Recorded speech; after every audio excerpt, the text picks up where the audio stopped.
ఈరోజే మాఘ అమావాస్య. ఎంతో శక్తివంతమైన విశిష్టమైన రోజు ఇది. పైగా ఈ అమావాస్య ఆదివారంతో కలిసి వచ్చింది.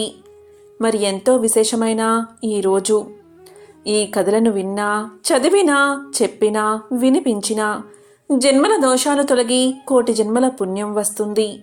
సకల శుభాలు కలుగుతాయి. మరి ఆ కథలేంటో ఇప్పుడు ఈ వీడియోలో తెలుసుకుందాం. ఈ కథ గరుడ పురాణంలోనిది. పూర్వం కృతయుగంలో వంగా అను దేశంలో బభ్రు వాహనుడు అనే రాజు ఉండేవాడు. అతనిది విశాలమైన రాజ్యం.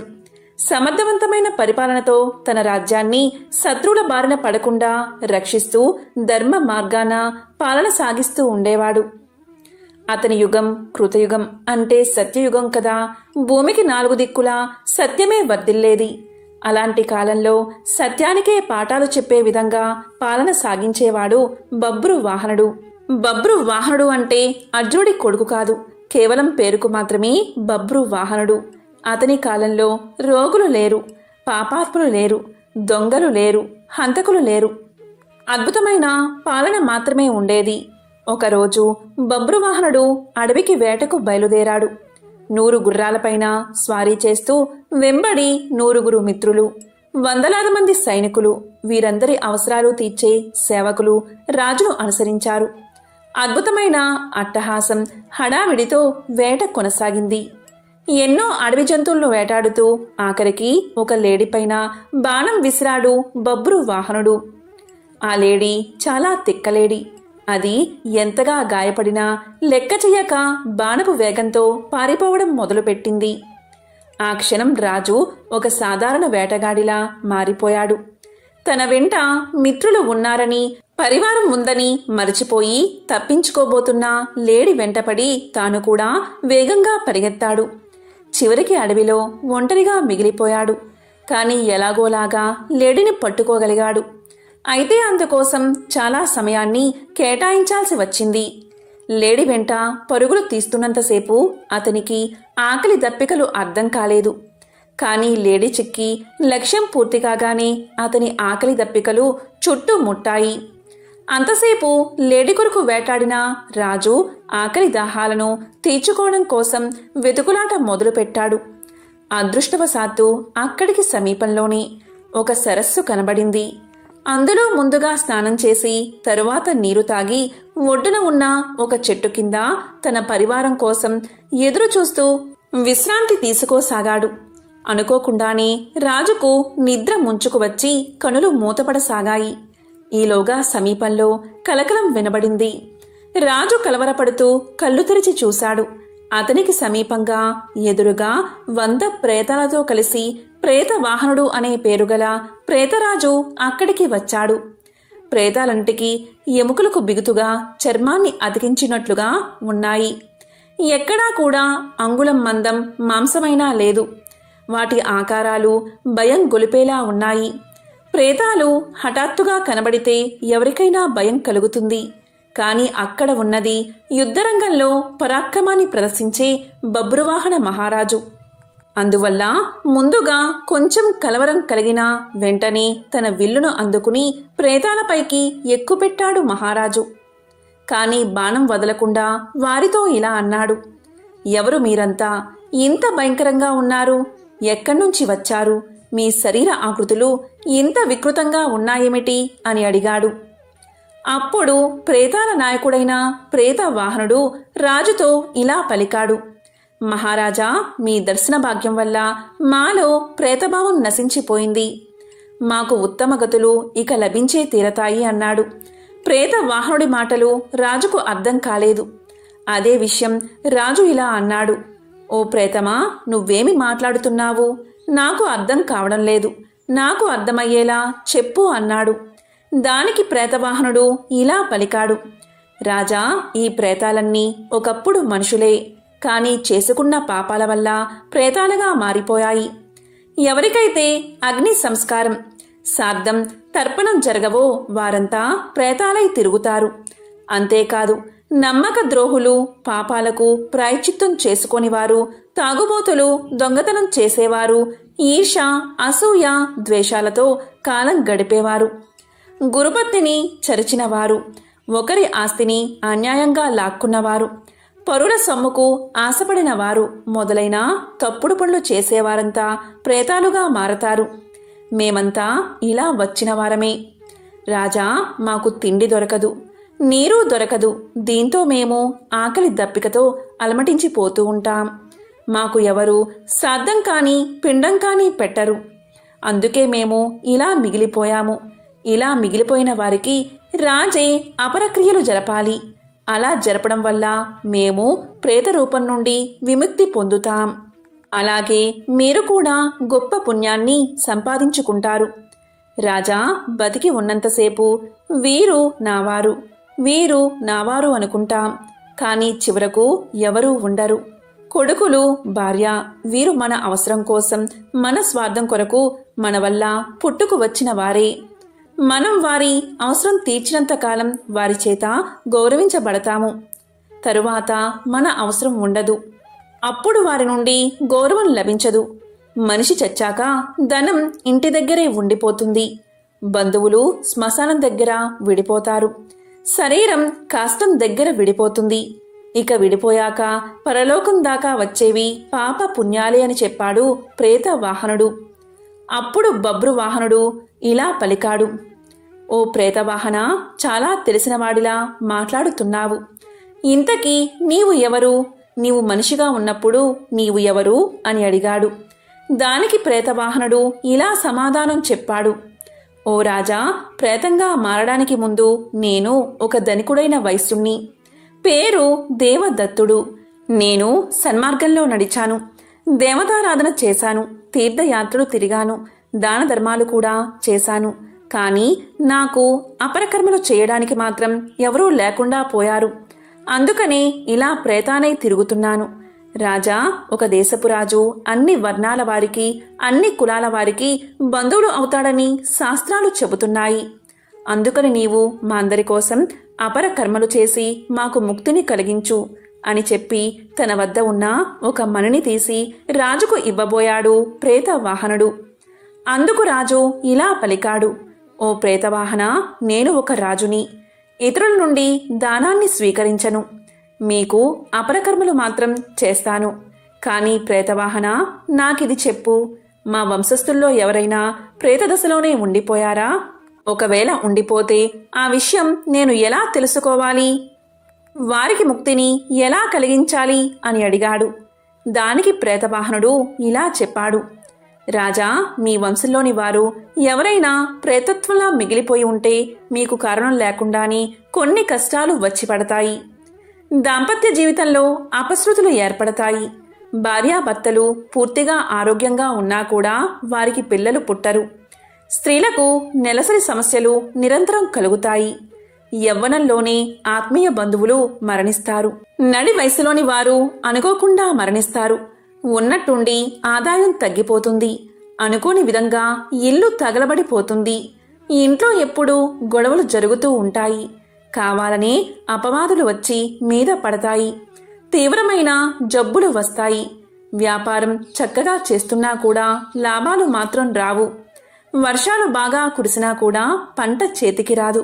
ఇంటి ఇల్లాలే శత్రువులా తిరగబడుతుంది.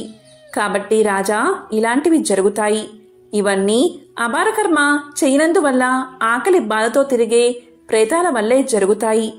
కాబట్టి మన వంశం వారు ఎవరైనా ప్రేతాల్లా మారి తిరుగుతున్నారా అని ఇలా గుర్తించవచ్చు అని చెప్పాడు ప్రేతవాహనుడు. ఇదంతా విన్న తర్వాత బబ్రువాహన మహారాజు తన నగరానికి వెళ్లి ప్రేతాల విముక్తి కోసం శ్రాద్ధ అపరకర్మలు చేయించాడు. అంతటితో ప్రేతవాహనుడికి, అతనితో ఉన్న ప్రేతాలకు విముక్తి కలిగింది. వారంతా ఎంతో సంతోషంగా స్వర్గాన్ని చేరుకున్నారు. ఇది గరుడ పురాణంలోని కథ. పూర్వం సుమంతుడు అనే ఆశ్రమ విద్యార్థి ఒకరోజు అటవీ మార్గంలో వెళ్లాల్సి వచ్చింది. దురదృష్టం కొద్దీ అతను అడవిలో దారి తప్పిపోయి కొందరు ఆటవికులకు దొరికిపోయాడు. వారు అతన్ని బంధించి వాళ్ళ కుల పెద్ద వద్దకు తీసుకుపోయారు. ఆ రోజు అమావాస్య, పైగా ఆదివారం. వారి కుల దేవతకు బలివ్వడానికి చక్కని కుర్రోణ్ణి తీసుకువచ్చారని కులపెద్ద ఎంతగానో సంతోషించాడు. వారిని అభినందించి బలికి ఏర్పాట్లు చూడమని కులపెద్ద ఆజ్ఞాపించాడు. సుమంతునికి విషయమంతా అర్థమైంది. తనకు కీడు తప్పదని, చంపేస్తారని అర్థమైంది. ఇక తన పని అయిపోయినట్లే అని అనుకుని భయంతో వణికిపోతూ ఉన్నాడు. చుట్టూ చూస్తే బలి కోసం ఏర్పాట్లు చకచకా జరిగిపోతున్నాయి. అప్పుడు గురువుగారి మాటలు సుమంతుడికి గుర్తుకు వచ్చాయి. కష్ట సమయంలో ధైర్యాన్ని కోల్పోరాదని, ధైర్యంతో ఉంటే దేన్నైనా సాధించవచ్చని, ఆలోచిస్తే ఏదో ఒక ఉపాయం వస్తుందన్న మాటలు గుర్తుకు వచ్చాయి. ఇక ధైర్యం తెచ్చుకుని ఎలాగైనా ఆటవికుల చెర నుండి బయటపడే తీరాలని సుమంతుడు నిర్ణయించుకున్నాడు. ఇక కాస్త ప్రశాంతంగా సుమంతుడు ఆలోచించాడు. కాసేపటికి ఒక మెరుపులాంటి ఉపాయం తట్టింది సుమంతునికి. ఎదురుగా పెద్ద సమస్య ఉన్నప్పుడు బుర్ర ఎవరికైతే సరిగ్గా పనిచేస్తుందో వారే విజేతలు కాగలరని గురువుగారి మాటలు గుర్తుకు తెచ్చుకుని ధైర్యం పుంజుకున్నాడు సుమంతుడు. బలి కోసం ఏర్పాట్లు పర్యవేక్షిస్తున్న ఆటవికుల పెద్దతో సుమంతుడు ఇలా అన్నాడు. అయ్యా, నన్ను బలివ్వమని ఆ దేవత మీకు చెప్పిందా అని అడిగాడు. దానికి కులపెద్ద ఇలా అన్నాడు. లేదు, రాతి విగ్రహం ఎక్కడైనా మాట్లాడుతుందా? మనమే భక్తితో అమ్మవారికి బలి సమర్పించి చల్లగా చూడమని మొక్కాలి అని బదులు చెప్పాడు కులపెద్ద. దానికి సుమంతుడు ఇలా అన్నాడు. అదేమిటి, మీ దేవత మీతో మాట్లాడదా? ఎంతో విడ్డూరంగా ఉందే. ఏదో తప్పు చేసి ఉంటారు మీరు, అందుకే మీతో మాటలు మానేసింది అమ్మవారు అన్నాడు. దాంతో కులపెద్ద కలవరంగా చూశాడు. అదే అదనుగా సుమంతుడు మరింత ధైర్యం తెచ్చుకుని ఇలా అన్నాడు. మీతో మాట్లాడడం లేదు కాని నాతో మాట్లాడుతుంది అమ్మవారు. అదే విచిత్రమన్నాడు. ఆ మాటలు విన్నా అక్కడ ఉన్నవారంతా ఒక్కసారిగా తుళ్లిపడ్డారు. దీంతో కులపెద్ద కాస్త తేరుకుని, ఏమిటి, మా దేవత నీతో మాట్లాడుతుందా? అది మేము నమ్మాలా అని వెటకారంగా అడిగాడు. దానికి ఇంకొక ఆటవికుడు, మేము అడవిలో ఉంటాం కదా అని మరీ తెలివి తక్కువగా అంచనా వేయకు మమ్మల్ని. నీ ఎత్తుగడా మాకు తెలుసులే అని ఆటవికుడు అన్నాడు. దానికి సుమంతుడు, అదేమీ లేదు, నేను నిజమే చెప్తున్నాను అని తెలియచేశాడు. దానికి కులపెద్ద, ఏం మాట్లాడిందో చెప్పు అని ప్రశ్నించాడు. దానికి సుమంతుడు, నన్ను తనకు బలి ఇవ్వద్దని, అలా చేయడం వల్ల తను సంతోషించడం సరికదా, కోపగిస్తానని మీతో చెప్పమంది అన్నాడు. అతను ఆత్మవిశ్వాసం కోల్పోకుండా నిబ్బరంగా పలిగేసరికి కులపెద్ద ఆలోచనలో పడ్డాడు.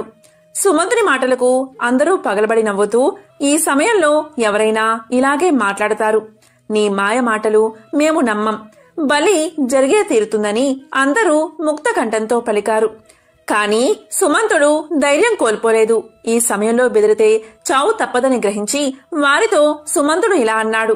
దయచేసి అరవకండి, అమ్మవారు ఏదో చెప్తుంది, నన్ను విననివ్వండి అని ఆజ్ఞాపించినట్లుగా ధైర్యంగా గంభీరంగా చెప్పాడు.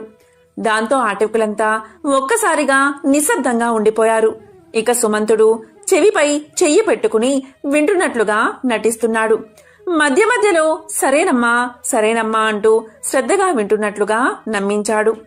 ఇక పరుగున వెళ్లి విగ్రహం యొక్క పాదాల మీద పడి నమస్కారం చేసి వెనక్కి వచ్చి నిలబడ్డాడు. చుట్టూ ఉన్నవారికి అంతా అయోమయంగా ఉంది. విడ్డూరంగా చూస్తున్నారు ఆ జనం. నిజంగా తల్లి అతనితో మాట్లాడిందా అని అనుమానంలో పడ్డారు. ఇక సుమంతుడు కుల పెద్దవైపు తిరిగి, అయ్యా, తల్లి చెప్పిన మాటలు మీతో చెప్తున్నాను. ఈరోజు పట్టపగలు కొంత సమయం రాత్రిగా మారితే నన్ను విడిచిపెట్టమని, లేకుంటే బలి ఇవ్వమని చెప్పింది తల్లి.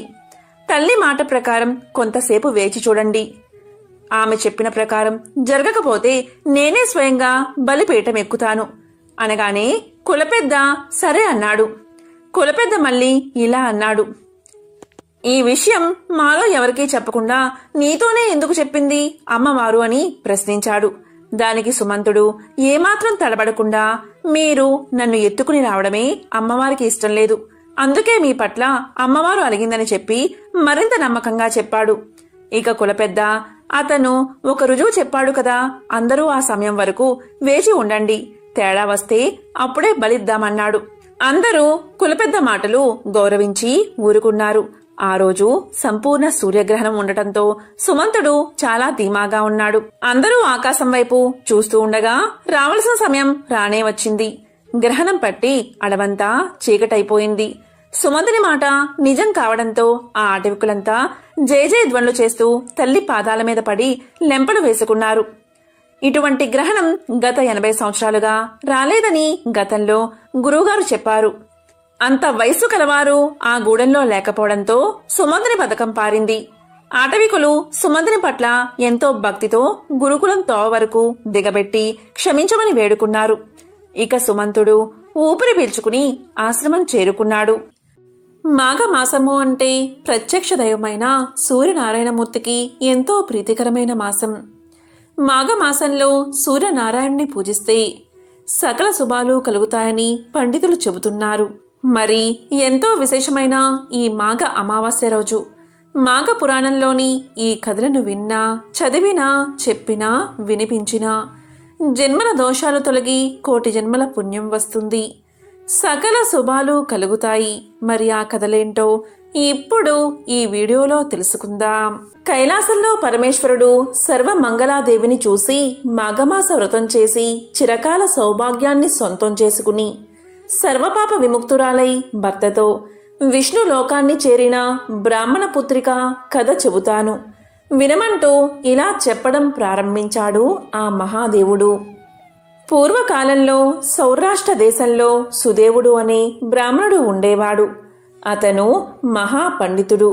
అతని దగ్గరకు వచ్చి చాలామంది శిష్యులు వేద శాస్త్రాలను అధ్యయనం చేస్తూ ఉండేవారు. ఆయనకు ఒక కుమార్తె ఉంది. ఆమె మహా సౌందర్యవతి, యుక్త వయస్కురాలు అయ్యింది. వసుదేవుడు ఆమెకు సంబంధాల కోసం వెతుకుతున్నాడు. ఒకనాడు సుమిత్రుడు అనే శిష్యుణ్ణి గురువుగారు ఫలాలు, సమిదలు, దర్భలు తెమ్మని అడవికి పంపారు. అతనితో పాటు గురుపుత్రిక కూడా ప్రయాణమైనది. సుమిత్రుడు ఎంతగా నివారించినా వినకుండా అతని వెంట అడవికి బయలుదేరింది. అడవిలో చాలా దూరం వెళ్ళాక ఒక పెద్ద చెరువు కనిపించింది. దాని చుట్టూ చెట్లు, లతలు, పూలతోనూ కాయలతోనూ చాలా మనోహరంగా కనిపిస్తున్నాయి. ఆ పూల మీద నుంచి వచ్చే గాలులు సువాసనతో అలసిపోయిన వారిని సేద తీరుస్తున్నాయి. నీరు కలువలతోనూ తామరలతోనూ నిండి నిర్మలంగా ఉంది. ఆ పూల మీదగా తిరుగుతున్న తుమ్మెదల హుంకారంతో ఆ ప్రదేశమంతా నిండిపోయింది. చిలుకలు గోరువంకులు పలికే కమ్మని పాటలు చెవులకు ఇంపుగా వినిపిస్తున్నాయి. గురుపుత్రిక ఆ చెరువులోని నీళ్లు తాగి కొన్ని పళ్ళు తిని విశ్రాంతిగా కూర్చుంది. అప్పుడు ఆమె తలలో ఒక వికృతమైన ఆలోచన వచ్చింది. నేను పడుచుదానిని, నా పక్కనే అందగాడైన పడుచువాడున్నాడు. ఇది ఏకాంత మనోహర ప్రదేశం. ఇలాంటి చోట నా యవ్వనాన్ని ఎందుకు సార్థకం చేసుకోకూడదు అనుకుంది ఆమె. వెంటనే సుమిత్రుణ్ణి దగ్గరకు చేరి మెల్లగా తన మనసులోని కోరికను తెలియచేసింది. అతడు హరి హరి అంటూ 2 చెవులు మూసుకుని ఇలా పలికాడు. నీవు మా గురు పుత్రికవు, నాకు సోదరులాంటి దానివి. నీవు ఇలాంటి అసభ్యమైన కోరిక కోరకూడదు. ఇది చాలా తప్పు. నీ మనసు మార్చుకుని ఇంటికి పదమన్నాడు సుమిత్రుడు. కాని గురుపుత్రిక తన కోరికను ఆపుకోలేక ఇలా పలికింది. నేను సౌందర్యవతిని కానా? నన్నెందుకు తిరస్కరిస్తున్నావు? ఈ ఏకాంత మనోహర ప్రదేశంలో మన విహారం ఎంత ఆనందాన్ని ఇస్తుందో నీకు తెలియదా? నువ్వు నన్ను కాదంటే ఈ చెరువులో దూకి ఆత్మహత్య చేసుకుంటాను. నేను లేకుండా ఒంటరిగా ఇంటికి వెళితే నిన్ను మా తండ్రి శపిస్తాడు. అంతటి అనర్థాన్ని కొని తెచ్చుకోవడం తెలివైన పని కాదు. రా, నాతో ఆనందంగా విహరించు, కాదనకు అని అతన్ని నిర్బంధించింది. సుమిత్రుడు ఇంకా ఆమె మాట కాదనలేకపోయాడు. అక్కడున్న పూలతోనూ ఆకులతోనూ చిగుళ్లతోనూ పాన్పు అమర్చుకుని వారిద్దరూ ఆనంద డోలికల్లో తేలిపోయారు. తనివి తీరా సౌఖ్యాలు అనుభవించిన తరువాత వారిద్దరూ పళ్ళు, దర్భలు, సమిదలు తీసుకుని ఇంటికి చేరుకున్నారు.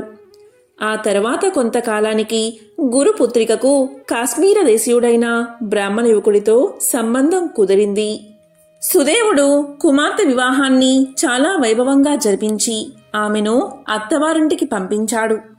ఆమె భర్తతో కొన్నాళ్లే కాపురం చేసింది. ఉన్నట్టుండి ఆమె భర్తకు హఠాత్తుగా ఏదో రోగం పట్టుకుంది. ఎంతోమంది వైద్యులకు చూపించినా ఎన్ని మందులు మింగించినా ఆ రోగం ముదురుతుంది కానీ తగ్గడం లేదు. జీవచ్చవంలా అయిపోయాడు. చిన్నతనంలోనే ఆమెకు సంసార సౌఖ్యం లేకపోయినందుకు ఆమె తల్లిదండ్రులు చాలా విచారిస్తున్నారు.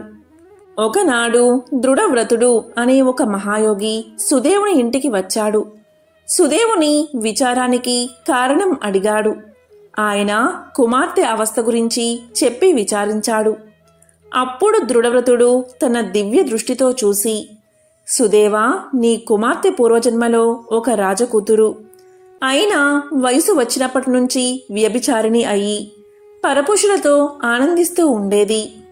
తన స్వేచ్ఛా విహారానికి అడ్డు వస్తున్నాడని తన భర్తను కూడా రహస్యంగా చంపించింది. చివరికి రోగిష్టిదై ఆ బాధలు పడలేక ఆత్మహత్య చేసుకుంది. భర్తను చంపిన దోషం వల్ల, ఆత్మహత్యా దోషం వల్ల ఆమెకు ఈ జన్మలో ఈ పరిస్థితి కలిగింది.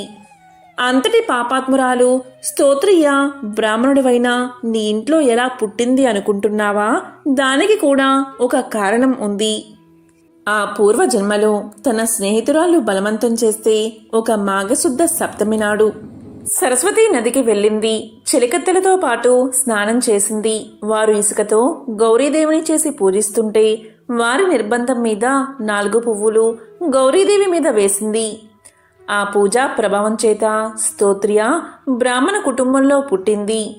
ఈ జన్మలో కూడా పెళ్లి కాకముందు కన్యగా ఉన్నప్పుడు నీ శిష్యుడైన సుమిత్రునితో కలిసి అడవికి వెళ్ళి అతన్ని అనేక విధాలా బలవంతం పెట్టి అతనితో విహరించింది. మరి పూర్వజన్మలోనూ ఈ జన్మలోనూ చేసిన పాప ఫలం అనుభవించక తప్పుతుందా? అందుకే ఆమె సంసారం అలా అయ్యింది. భర్త ప్రాణావశిష్ఠుడై ఉన్నాడు అని చెప్పగా విని సుదేవుడు తన కూతురి దుష్ట ప్రవర్తనకు సోదర సమానుడైన తన శిష్యుడితో రమించినందుకు చాలా బాధపడి ఆ మహాయోగితో ఇలా అన్నాడు. స్వామి, నా కూతురి పాపకర్మలకు పరిహారం లేదా? ఆమె భర్తతో తిరిగి సుఖంగా బతికే యోగం లేదా అన్నాడు. అప్పుడా యోగి ఇలా పలికాడు. సుదేవా, అన్నీ తెలిసిన పండితుడివి. నువ్వు కూడా ఇలా విచారిస్తే ఎలాగా? ఈ పాపాలకు పరిహారం ఉంది. ఇది పుష్యమాసం, కృష్ణపక్షం. వచ్చేది మాఘమాసం. ఆ మాసమంతా నీ కుమార్తె చేత మాఘవ్రతం చేయించు. ఉదయాన్నే నదిలో స్నానం, తరువాత ఇసుకతో గౌరీ ప్రతిమ, దానికి పూజ, వస్త్ర కంబలాదులను దానంగా ఇవ్వడం, మాఘ పురాణ శ్రవణం మొదలైన వాటితో మాఘమాస వ్రతం చేయించు. అంతేకాదు, మాఘశుద్ధ తదేనాడు ఒక చేటతో పసుపు, కుంకుమ, చీర, రవికల గుడ్డ, చెవి కమ్మలు, పళ్ళు, పూలు మొదలైనవి పెట్టి ఇంకొక చేట దాని మీద బోర్లించి 7 ముత్తైదువులకు మూసి వాయినాలు ఇప్పించు. దక్షిణ తాంబూలాలతో వారికి పూజలు జరిపించు. ఈ మాఘమాస వ్రతం యథావిధిగా ఇలా జరిపిస్తే మీ అల్లుడు బతుకుతాడు.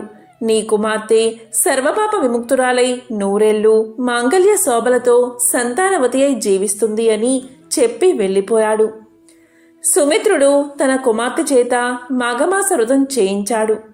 ఆమె పాపాలు తొలగిపోగా తన భర్తతోనూ సంతానంతోనూ 100 ఏళ్ళు సుఖంగా జీవించి చివరికి శ్రీ లక్ష్మీనారాయణుని సాన్నిధ్యాన్ని పొందింది అని పరమశివుడు పార్వతికి తెలియచేశాడు.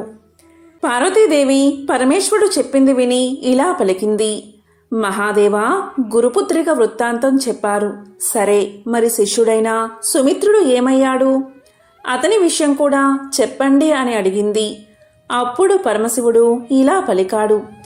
దేవి, చెబుతాను, విను. ఆ సుమిత్రుడు గురుపుత్రికతో సంగమించి చేసిన మహాపాపానికి తర్వాత చాలా పశ్చాత్తాపపడ్డాడు. నేను చేసిన ఈ పాపం ఎలా తొలగిపోతుంది, నాకు ఉత్తమ గతులు ఎలా కలుగుతాయి అని ఆవేదన చెంది ఆ గురువుగారిని అడిగి తెలుసుకోవాలని చివరికి నిర్ణయించుకున్నాడు. గురువుగారి దగ్గరకు వచ్చి సాష్టాంగ నమస్కారం చేసి ఇలా పలికాడు. గురుదేవా, నేను మీ దగ్గర విద్యాభ్యాసం చేస్తున్న సమయంలో మీకు తెలియకుండా ఒక మహా అపచారం చేశాను. అది నన్ను నిలువునా దహించి వేస్తుంది. ఆ పాపానికి ప్రాయశ్చిత్తం చేసుకుంటే కాని నాకు మనశ్శాంతి లేదు. మీ దగ్గర చదువుకునే రోజుల్లో ఒకనాడు దర్బలు సమిదలు తేవడానికి అడవికి వెళ్ళాను. అప్పుడు మీ కుమార్తె కూడా నా వెంట అడవికి వచ్చింది. ఏదో బాల్య చాపల్యం చేత వస్తుందిలే అనుకున్నాను. అక్కడ ఒక చెరువు, చెట్ల నీడలో ప్రశాంత మనోహర వాతావరణం చూసి ఆమె చాలా ఉద్రేక పరురాలై తన కోరిక వెల్లడించింది. నేను అది తప్పు అని వారించాను. కానీ ఆమె వినకుండా తన కోరిక తీర్చకపోతే ఆ చెరువులో దూకి చస్తానని బెదిరించింది. అందువల్ల భయపడిన నేను ఆమె కోరిక తీర్చవలసి వచ్చింది. ఏది ఏమైనా అది మహాపాతకం కదా, దానికి ప్రాయశ్చిత్తమేమిటో దయచేసి నాకు చెప్పండి అంటూ గురువుడు పాదాలు వదిలిపెట్టక ఏడవడం ఆరంభించాడు. నిజానికి గురువునకు అతన్ని చూడగానే కోపం వచ్చింది. తన కుమార్తెకు అంతటి కష్టం కలగడానికి కారణమైనవాడు వీడే అని శపిద్దామనుకున్నాడు. కానీ అతని పశ్చాత్తాపం చూశాక ఆ కోపం పోయింది. వెంటనే అతన్ని లేవదీసి గురువుగారు ఇలా పలికారు: నాయనా, ప్రారబ్ధ కర్మాన్ని ఎవరికైనా అనుభవించక తప్పదు. నా కుమార్తె కూడా ఈ దోషం వల్ల చాలా బాధలు పడింది. చివరికి మాఘమాస వ్రతం చేసి తన భర్తను బతికించుకుని ఇప్పుడు సుఖంగా ఉంది. నువ్వు కూడా ఇతరుల బలవంతం చేత పాపం చేసి దానికి పరిహారం కోసం అడుగుతున్నావు కాబట్టి చెబుతాను. నదులన్నిటిలో గంగానది ఉత్తమమైనదని పురాణాలు చెబుతున్నాయి. కాబట్టి గంగా తీరంలో ఉన్న కాశీ నగరానికి పోయి అక్కడ 12 సంవత్సరాలు తపస్సు చెయ్యి. అదే నీ పాపానికి తగిన ప్రాయశ్చిత్తం అని చెప్పి పంపాడు గురువు. సుమిత్రుడు గురువుగారు తన్ని శపించకుండా ప్రాయశ్చిత్తం చెప్పి అనుగ్రహించినందుకు చాలా సంతోషిస్తూ కాశీ నగరానికి ప్రయాణమయ్యాడు. మార్గ మధ్యలో అతనికి ఒక ఆశ్రమం కనిపించింది. అక్కడ కొంచెం విశ్రాంతి తీసుకుని బయలుదేరదాము అనుకుని సుమిత్రుడు ఆశ్రమానికి వెళ్ళాడు.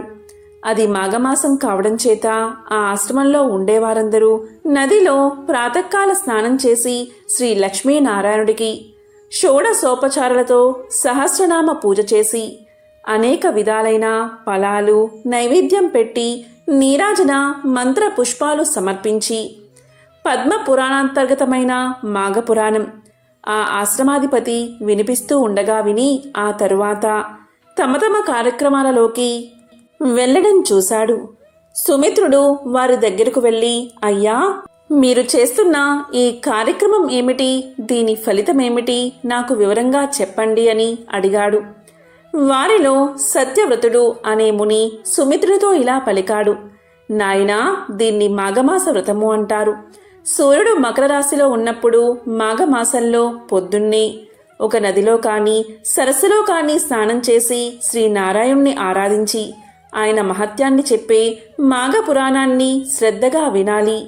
ఇలా మాఘమాసమంతా ఒక వ్రతంలా చేసిన వారికి సర్వ పాపాలు నశించి శ్రీ విష్ణుదేవుని అనుగ్రహం వల్ల చివరికి మోక్షం కూడా లభిస్తుంది. ఈ మాఘమాస వ్రతం చెయ్యకుండా దీన్ని పరిహసిస్తూ ఆక్షేపించేవాడు మహారౌరవ నరకాన్ని పొందుతాడు. బ్రహ్మహత్య చేసినంత పాపాన్ని మూటగట్టుకుంటాడు. అసత్య సాక్ష్యం చెప్పినవారు, దురాచార పరురాలు, పరస్త్రీ సాంగత్యం చేసినవారు, దేవుడి ద్రవ్యం అపహరించినవాడు, తానిచ్చిన దానిని తస్కరించినవాడు, దేవ బ్రాహ్మణులు తిట్టినవాడు, సోదరుని భార్యతో రమించేవాడు, ఆడిన మాట తప్పినవాడు, వివాహాది శుభకార్యాల్ని చెడగొట్టేవాడు, తల్లిదండ్రుల్ని ద్వేషించేవాడు ఎలాంటి దుర్గతిని పొందుతారో అలాంటి దుర్గతిని ఈ మాఘమాస వ్రతాన్ని పరిహసించేవాడు పొందుతాడు. ఈ మాసంలో కంబల దానం, వస్త్రదానం, అన్నదానం, కన్యాదానం చేసిన వారి పుణ్యం ఇంత అని చెప్పడానికి 1000 నోళ్లున్నా ఆదిశేషుడికి కూడా సాధ్యం కాదు. సుమిత్రుడు తాను చేసిన పాపం, గురువుగారు చెప్పిన ప్రాయశ్చిత్తం అన్నీ చెప్పాడు. అప్పుడు సత్యవ్రతుడు, అయ్యా, ఈ మాఘమాసం ఇంకా 3 రోజులు ఉంది. ఈ 3 రోజులు నియమనిష్ఠులు గల వాడవై మాఘస్నాన, జప, విష్ణు పూజ, పురాణ శ్రవణాదులు ఆచరించినట్లయితే నీ పాపం పటాపంచలు అవుతుంది. ఆ తరువాత మీ గురువుగారు చెప్పినట్లు గంగా తీరంలో తపస్సు చేయవచ్చు అంటూ ఆ మాఘమాసం వ్రత విధానాన్ని వివరంగా చెప్పాడు.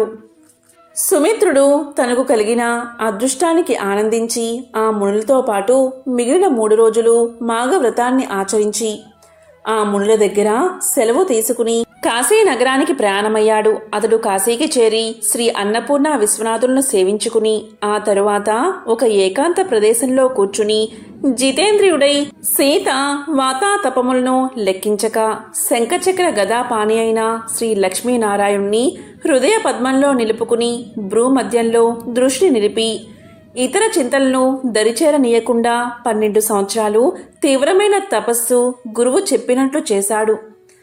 దీంతో శ్రీ లక్ష్మీనారాయణుడు ప్రసన్నుడై అతనికి మోక్ష సామ్రాజ్యాన్ని అనుగ్రహించాడు.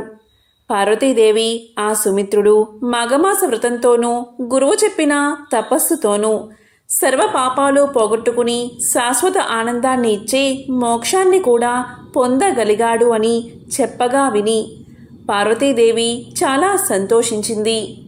పార్వతీదేవికి పరమేశ్వరుడు మాఘస్నాన మహత్యం గురించి ఇంకొక కథను ఇలా చెప్పాడు. గౌరీదేవి ఇష్టం ఉండి చేసినా యథాలాభంగా ఇష్టం లేకుండా చేసినా మాఘమాస స్నానం మంచి ఫలితాన్ని ఇస్తుంది. కాబట్టి మాఘమాస స్నానం వ్రతం మానకుండా అందరూ చేయవలసిందే. చాలా కాలానికి పూర్వం దక్షిణ దేశంలో వసంతపురం అనే నగరం ఉండేది. ఆ నగరంలో సువర్ణ శ్రేష్ఠి అనే కోమటి ఒకడు ఉండేవాడు. అతను పరమలోభి, పిల్లికి బిచ్చం పెట్టేవాడు కాదు. ఎంగిలి చేతితో కాకిని కూడా కొట్టేవాడు కాదు. తండ్రి తాతలు సంపాదించిన ఆస్తిపాస్తులు చాలానే ఉన్నా ఇంకా సంపాదించాలని తాపత్రయపడేవాడు. వడ్డీలకు వడ్డీలు కట్టి పేదవారిని పీడించుకుని తింటూ ఉండేవాడు. తాకట్టు వస్తువులు ఎన్నిటినో పోగు చేసి ఇల్లు నిండబెట్టేవాడు. పొలాల మీద తనక అప్పులిచ్చి వాటిని వసూలు చేసుకునేందుకు న్యాయస్థానాల మెట్లు ఎక్కేవాడు. చెట్ల కాయలు, పళ్ళు, కూరగాయలు ఒకటేమిటి అమ్మడానికి వీలైన వస్తువులంటిని అమ్మి సొమ్ము చేసుకునేవాడు. సంతానం లేకపోయినా భూములు, తోటలు, దొడ్లు ఎన్నో అక్రమంగా సంపాదించి వాటిని చూసుకుని మురిసిపోయేవాడు. ఒకనాడు ఆ కోమటి ఏదో పని మీద గ్రామాంతరం వెళ్లే పని వచ్చి వెళ్ళాడు. రాత్రికి ఇంటికి చేరలేకపోయాడు. ఆనాటి సాయంకాలం ఒక బ్రాహ్మణుడు ఏదో ఊరికి ప్రయాణం చేస్తూ చీకటి పడేవేళకు వసంతపురం వచ్చాడు. మాఘమాసం చలికాలం, ఎవరైనా కాస్త తలదాచుకునేందుకు చోటిస్తారేమో అని అందర్నీ అడుగుతూ ఈ కోమటి ఇంటికి కూడా వచ్చి ఆయన భార్యను చూసి ఆ బ్రాహ్మణుడు ఇలా పలికాడు. అమ్మా, నేను వెళ్ళవలసిన గ్రామం ఇంకా చాలా దూరంలో ఉంది. ఇప్పుడు పొద్దు కునికిపోయింది. ఈ రాత్రికి మీ ఇంటి అరుగు మీద కొంచెం చోటిస్తే పడుకుని తెల్లవారుజామునే లేచి చెరువులో మాఘస్నానం చేసి వెళ్ళిపోతాను. కొంచెం దయతల్చు తల్లి అని ప్రార్థించాడు. ఆమె చాలా దయగల తల్లి. కోమటి భార్య చాలా ఉత్తమురాలు, గుణవంతురాలు. అప్పుడు ఆమె ఇలా పలికింది. అయ్యా, మీరు మా సావిట్లో ఆ వార పడుకోండి. పక్కకు కప్పుకునేందుకు దుప్పట్లు ఇస్తాను అంటూ దుప్పట్లు ఇవ్వడమే కాక ఇంట్లో ఉన్న కొన్ని పళ్ళు తినడానికి ఇచ్చింది. అప్పుడు ఆ బ్రాహ్మణుడు సంతోషంగా వాటిని ఆరగించిన తరువాత ఆవిడ ఇలా పలికింది. అయ్యా, మీరు తెల్లవారుజామునే లేచి మాఘస్నానం చేసి వెళ్తాను అంటున్నారు.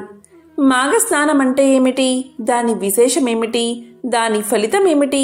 దయచేసి చెప్పండి స్వామి అని వేడుకుంది ఆమె. అప్పుడు ఆ బ్రాహ్మణుడు ఇలా సమాధానం చెప్పాడు. తల్లి, ఇప్పుడు నడుస్తున్నది మాఘమాసం. రేపు పూర్ణిమ తిథి, పరమ పవిత్రమైన రోజు. మాఘమాస వ్రతమహిమ చెప్పాలంటే 1000 నోళ్లు గల ఆదిశేషుడికి కూడా సఖ్యం కాదు. మాఘమాసం 9 రోజులు నదిలోనో చెరువులోనో సూర్యోదయ వేళకు ముందే స్నానం చేసి శ్రీ లక్ష్మీ సహిత శ్రీ నారాయణుడికి పూజ చేసి మాఘ పురాణం విని ఒక బ్రాహ్మణుడికి స్వయంపాకం ఇచ్చిన వారికి కలిగే పుణ్యం చాలా గొప్పది. 9 రోజులు చేయకపోయినా పూర్ణిమ వంటి పవిత్ర తిథియందు స్నానం చేసినట్లయితే మాఘమాస వ్రతఫలం అంతా దక్కుతుంది అని ఆ బ్రాహ్మణుడు చెప్పగానే ఆవిడ ఇలా పలికింది. మహానుభావా, నేనింతవరకు అలాంటి వ్రతాలు చేసి ఎరగను. నేను రేపు ఉదయం మీతో పాటు చెరువుకి స్నానానికి వస్తాను. మీరు సుఖంగా నిద్రపోండి అని ఆవిడ లోపలికి వెళ్ళిపోయింది. ఇక బ్రాహ్మణుడు సుఖంగా నిద్రపోయి తెల్లవారుజామునే లేచి ఆ ఇంటి ఇల్లాల్ని కూడా నిద్రలేపి స్నానానికి చెరువు దగ్గరకు వచ్చారు. బ్రాహ్మణుడు స్నానం చేసి సంకల్పం చెప్పుకున్నాక ఆమెకు కూడా సంకల్పం చెప్పి స్నానం చేయించాడు. అంతలో పొరుగు ఊరుకు వెళ్లిన కోమటి ఊళ్ళోకి తిరిగి వస్తూ చెరువులో స్నానం చేస్తున్న భార్యను చూశాడు.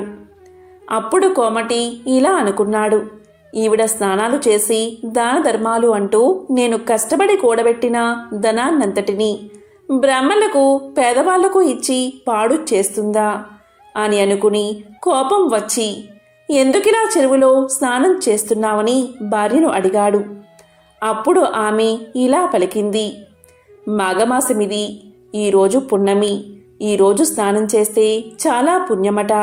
ఈ అయ్యవారు చెప్పారు, అందుకే నేను స్నానం చేస్తున్నానని ఆవిడ చెప్పింది.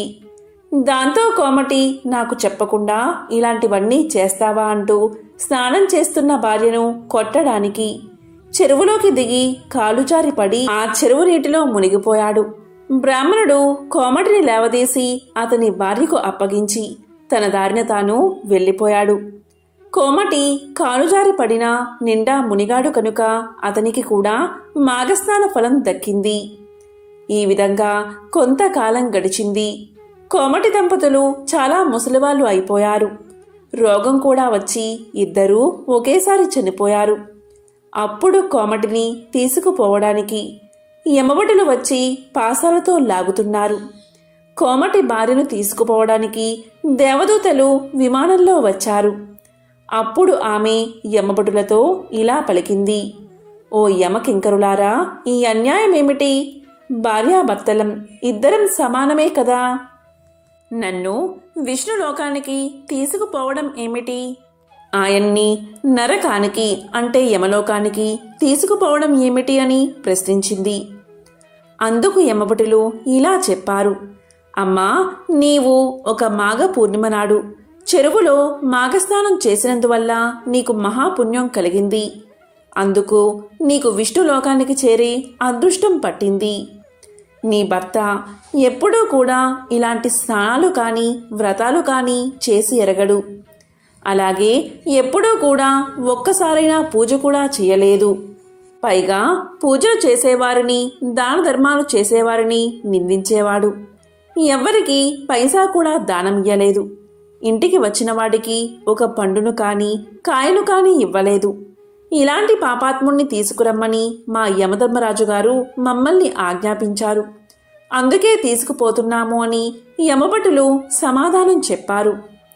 అప్పుడు కోమటి భార్య మళ్ళీ ఇలా పలికింది, అయ్యలారా, నేను పూర్ణిమ నాడు స్నానం చేస్తూ ఉండగా నన్ను కొట్టడానికని చెరువులో దిగి కాలుజారి పడ్డ నా భర్త నీళ్లల్లో మునిగాడు కదా, అతనికి మాత్రం మాఘస్నాన ఫలం దక్కదా?